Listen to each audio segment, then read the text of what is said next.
we are going to talk about combinations without repetitions, one of the final episodes in this Combinatorics series. Let's start with the definition of a combination. A combination is when we arrange a few of the elements and the order doesn't matter.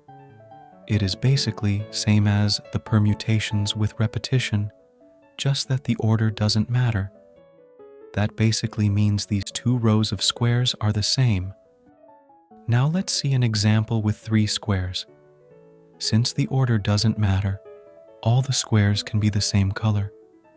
So if I were to pick a combination of 2 of the squares, what are all the possibilities?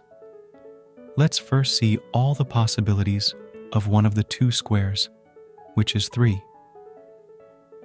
The first square can be one of these 3 squares.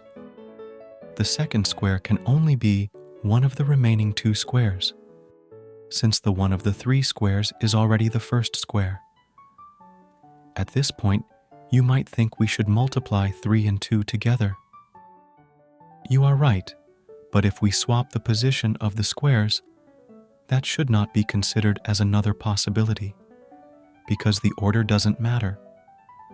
Now these 2 squares should be considered one possibility, even after being swapped around, since that doesn't make a difference. So how do we do that? It is just 3 times 2, just like in permutations, divided by the number of possible arrangements of the 2 squares, which is 2 factorial. Now, coming to the formula, if you haven't noticed already, it is basically just the permutation without repetition formula divided by k factorial, which was 2 in our case. That is the formula. I hope you all have enjoyed this series and learnt something. See you in the next one.